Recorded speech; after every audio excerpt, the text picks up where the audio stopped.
Ted Squire with me today, Dan Gurney, and we're looking forward to a great race on a 1 2/10 mile course here in England, where the World Championship racing was held earlier this year. Covering the pits for today's races, Barry Gill. Let's go there now. We've waited about 13 years to welcome the USAC cars to Britain, ever since first Jim Clark and then Graham Hill won a strange American ritual called Indianapolis. At the time, we wondered what all the fuss was about, and then the Americans sent us a missionary, Mario Andretti, to preach the gospel of 900 horsepower cars and giants like A.J. Foyt. And now they're here. Well, what do we think of them first time round? Well, the cars aren't so different from Grand Prix cars, but the drivers, that's another story. They're competitive without being cutthroat. They're professional without being temperamental. But above all, they're nice, they're friendly, they're entertainers. My word, our Grand Prix drivers are going to have to look to their manners when they return to Europe.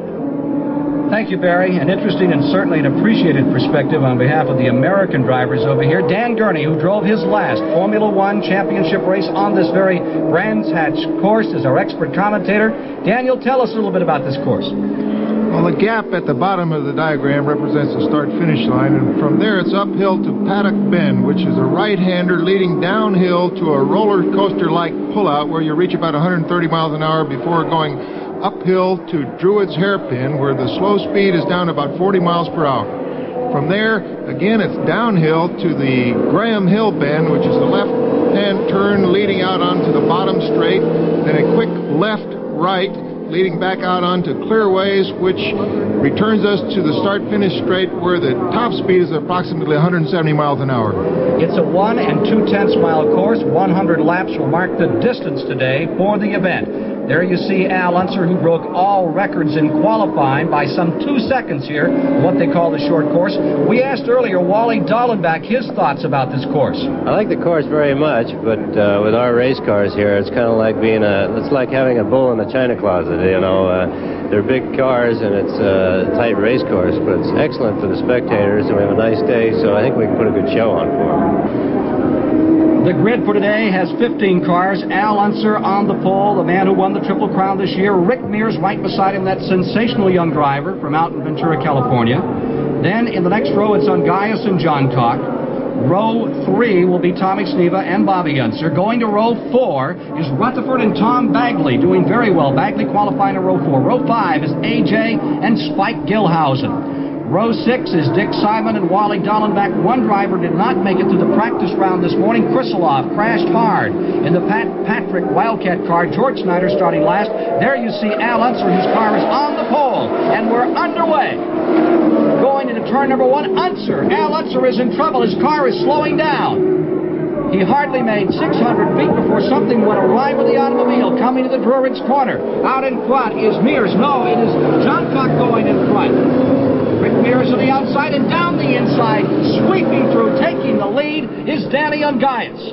Down Graham Hill, through Graham Hill Bend, and there you see number 2 Al Unser out of it. Al Unser retiring in a very short distance, Dan. Oh, you know how disappointed he is. Fastest qualifier and everything, and there it is, the end already. Danny Ungaius, super sleek car number 25, the Ted Fields Interscope entrant, seeking his 6th win of the year, 7th career victory. He's had a lot of road racing experience. He's certainly showing it here in the early going. Danny is a super crowd pleaser here in England. I just want to say that so-called bottom straight is really not straight for these cars. They can hardly hold their foot down all the way up that straight because the car wants to spin even though it's supposedly going straight. Ungaius out in front. Here he's reaching 170 miles per hour in the brakes. Look at that car dart and dodge as he slows it down, Dan. Oh, that is really hard to do, and Danny he's showing his excellence here. And he's pulling away from the field. Look at him draw away from Rick Mears running in second. Bobby Unser has moved into third. John Cock is in fourth. That's Bagley in fifth. Tom Sneva now runs in sixth. Field coming down Graham Hill one more time. In the early going, it is all at number 25 of Dallenbach.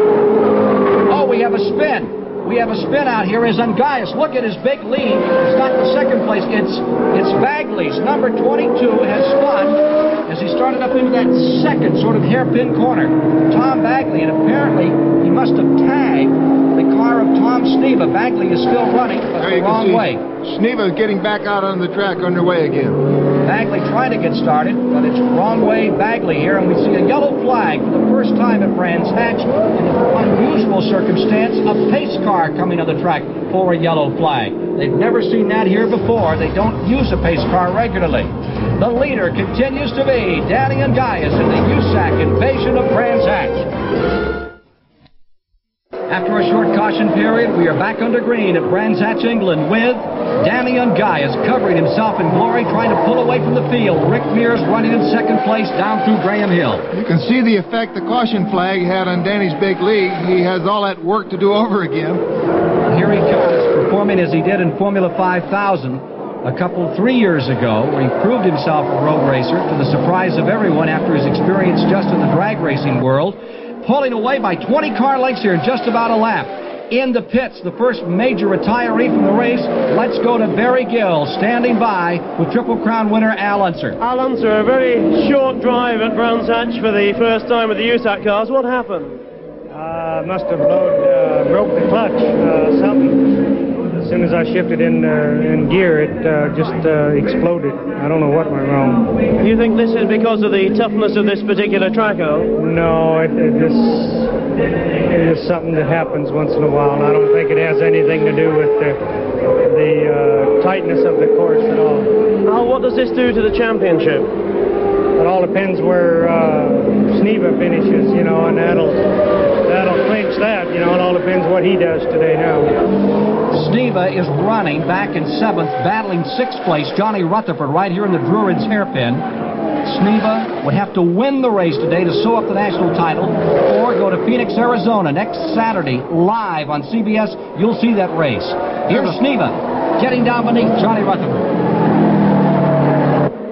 Has the spot. Tom Sneva, car number 1 of the Penske PC6 automobiles, has appropriated 6th position away from Johnny Rutherford. Leader Ungaius.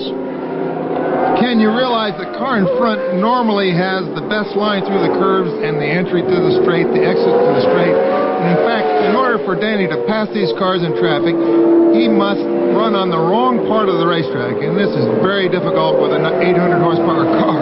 And on this 1.2-mile course, you're almost always in traffic. Whoa, we have an engine blowing. That is Bobby Unser dismantling an engine on the Dan Gurney Eagle.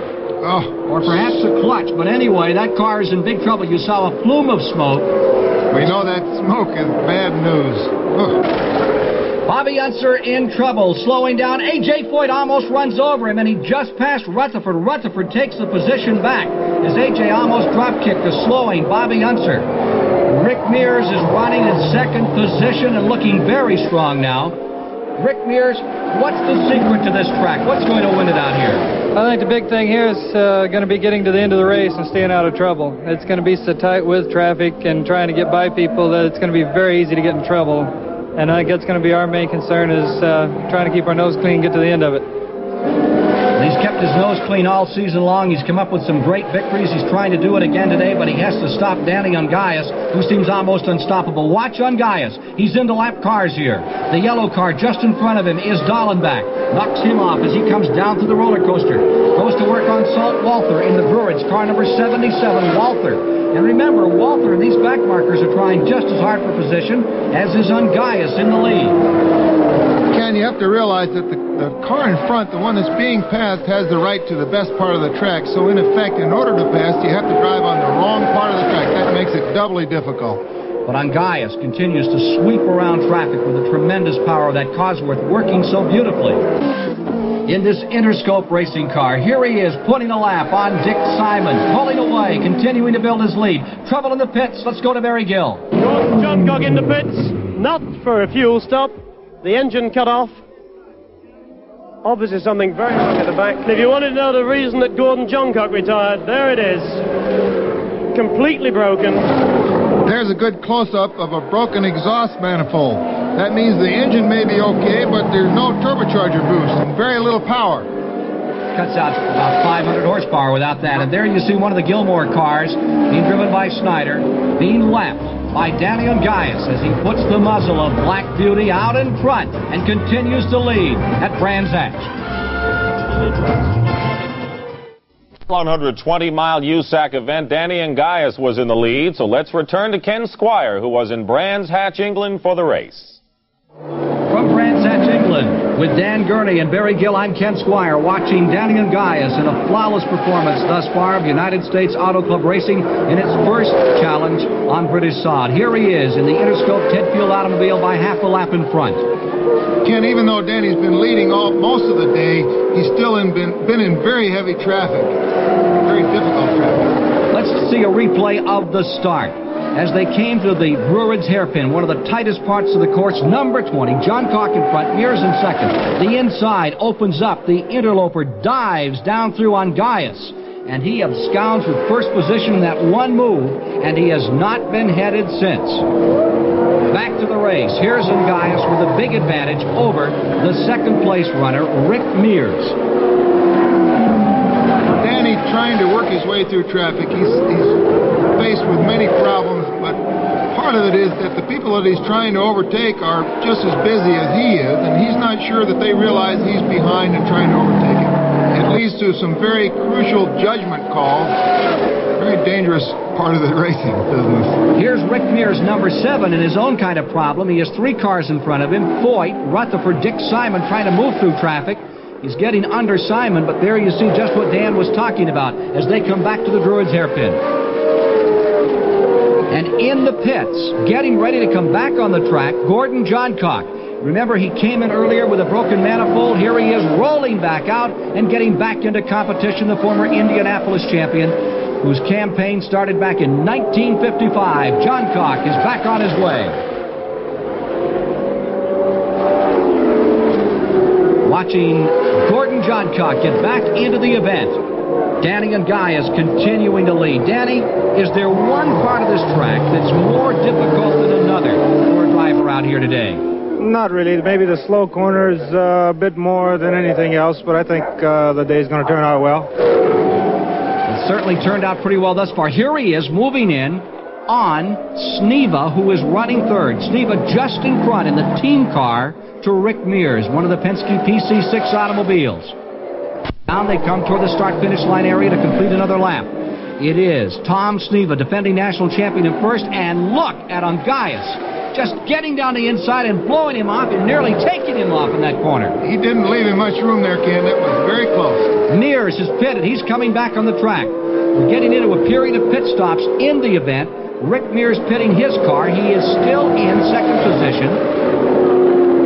Here is Mears maintaining second spot. Angaius well out in front. He goes or he breaks. That has been the history of his performances all season long. Danny Angaius, you see him there, a rookie of the year in USAC Championship racing a year ago, putting still another lap on Dick Simon. He's picking him up all over the racetrack. Simon's been in and out of the pits all day. Here's A.J. Foyt making his pit stop in the Gilmore car, and he's coming back out. A.J. won at Silverstone in the first performance by the USAC cars over here in England in the wet for most of the day. He is further down today. He's running in 5th position currently. Once again, Angaius moving into left, Salt Walther, and now you see this group who looks like moon men coming out here at a space filling station. They're preparing for the leader, Danny Angaius, to pit. And here he is, coming into the pits. Let's go down to Barry Gill. And we're starting the stopwatch now. And straight in with the heavy pressure hose there. 6 seconds, 7 seconds, 8 seconds.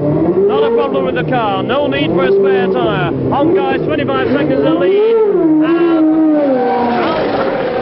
marvelous pit stop by the Ted Field crew. And here is Angaius. Back, he didn't even lose the lead, Dan. Back into the action. That 40 gallons should be enough to go the distance. Full tank of fuel on Danny Angaius' number 25, trying to lap A.J. Foyt as they move back to the Druids Hairpin. Tom Sneva, who sat on the pole at the Indianapolis Oval, attacking this road course today. What do you try to do on a road course, Tom Sneva? It's a lot more competitive for the driver. You have many corners. You can't put them all together in any one lap. You might put 6 or 7 of them together one lap, and then your challenge is to put 8 or 9 of them together next lap. Angaias is putting them all together flawlessly, but he's exciting to watch on every turn. Look at that car up here as it moves back in the straightaway, Daniel. Ken, you can also see in this shot a very good shot of the wing angle. They're running a lot of wing, looking for a lot of downforce on this low average speed circuit. They're trying to keep those wheels from spinning. And he is lapping Rick Mears. He is putting Mears a lap down. He's in a lap unto himself now as he comes back up into that hairpin. Danny Angaias just flying around this course.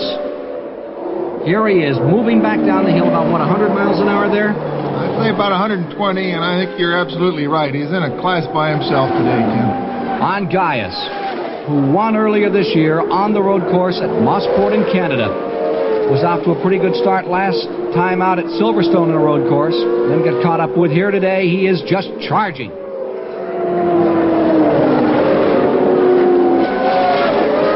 1,500 pounds of race car dashing down in front of this crowd, moving back up into the hairpin still another time. Danny Angaias in the car they call Black Beauty. Angaias thrashing the car around the hairpin. Looked like he almost lost it that time, Dan Gurney. We're going to get a chance to see it in replay. Ken, this is typical of Danny Angaias, and it's why the crowds love him. They love to watch him race this way. Even though he has a good lead, he's still trying very hard. He has those hair-trigger drag race reactions, and he keeps them busy.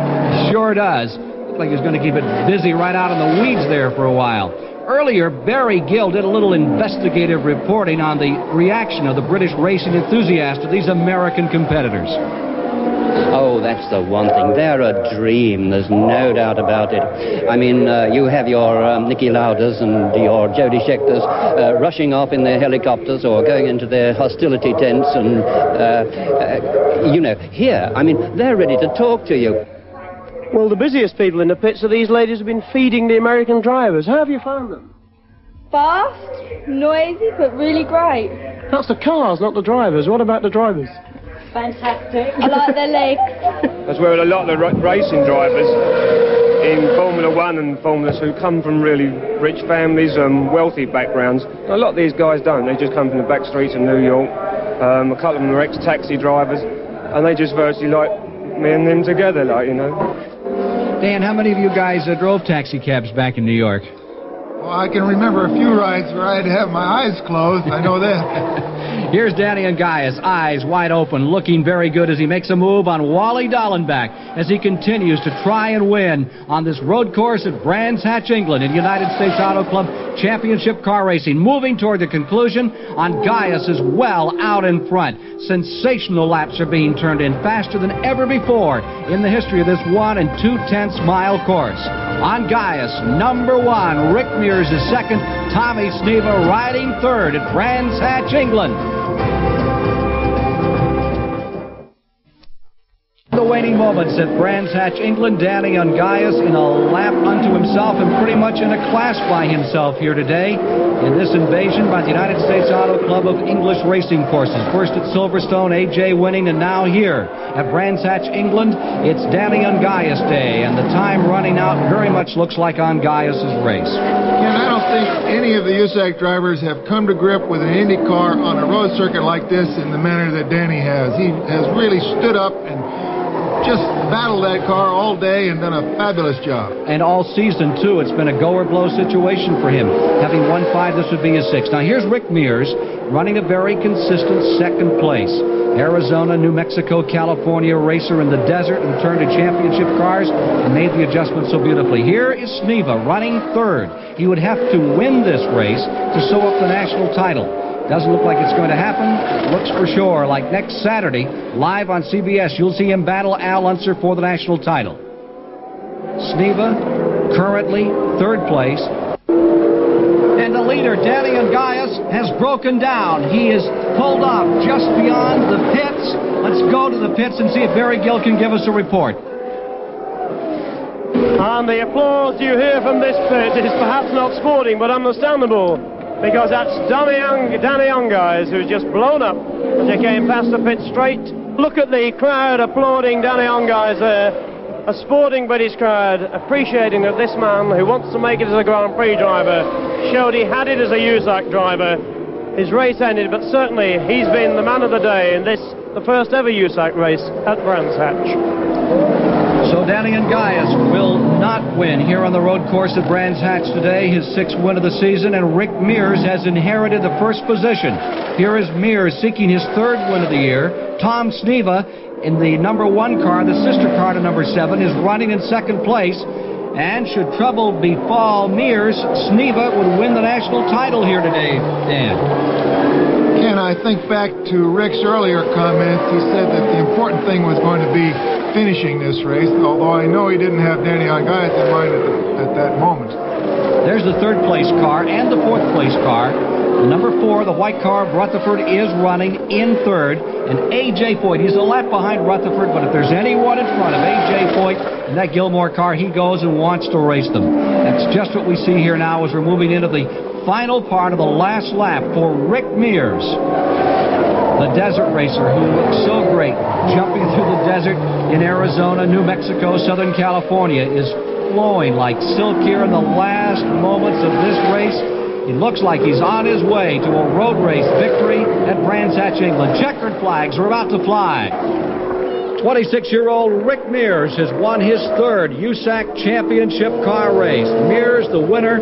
Tom Sneva will get credit for 2nd place in the 2nd Penske car. Rutherford 3rd, A.J. Foyt 4th. Let's go to Barry Gill in the pits. Congratulations on winning the first USAC race at Brands Hatch. What was it like? It was tiring. This short course doesn't give you very much room to rest, and you just had to stay busy all day long. Danny was just running marvelous. You know, I don't believe there's any way we could have touched him, but fortunately we played the game the way we wanted to and tried to just keep a good even pace and hold everything together, and it paid off. A victory smile from Mrs. Rick Mears. A wonderful crowd here at Brands Hatch, proving with their accolades their appreciation for Rick Mears of Phoenix, Arizona, winning in this first invasion by the United States Auto Club into the old mother country. Wonderful day, Dan. I think we saw a future champion in Rick Mears. You can see he has that touch. He's not unruffled under this tremendous pressure. He adapted to a tremendously difficult circuit, and I'm very proud of Rick and all the other USAC drivers today. Which is just about what was said 14 years ago about a young man from California named Dan Gurney when he came to Brands Hatch. For Dan Gurney and for Barry Gill at Brands Hatch, England, where Rick Mears is king today, I'm Ken Squire.